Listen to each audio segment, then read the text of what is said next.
আসসালামু আলাইকুম। আজকে রান্না করব মরিচ কলা, নোয়াখালীর একটা বিখ্যাত খাবার। এটা আগে কখনো ট্রাই করিনি, আজকে ট্রাই করব প্রথম। তার জন্য আমি নিয়ে নিয়েছি চার প্রকার মাছ নিয়ে নিয়েছি।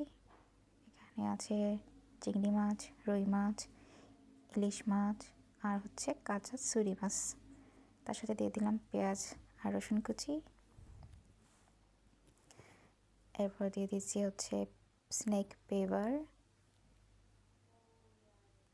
কাঁচামরিচ আর ধনিয়া পাতা আর হচ্ছে টমেটো কুচি করে রেখেছিলাম সেগুলো দিয়ে দিচ্ছি। চিলি ফ্লেক্স 1 চামচ, যে যেরকম মরিচ খেতে চান সেরকম দিয়ে নেবেন।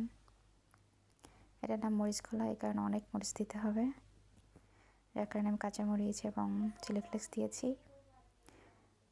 তারপর দিচ্ছি গুঁড়া মরিচ 2 চামচ, 3 চামচ দিয়েছি। হলুদ গুঁড়া,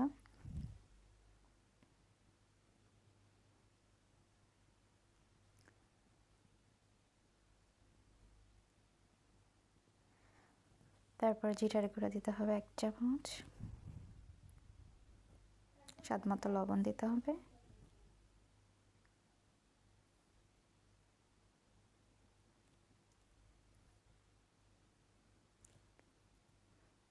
এরপর যার কাছে সরিষার তেল আছে সেই সরিষার তেল নেবেন, আমি সরিষার তেল দিব পরিমাণ মতো।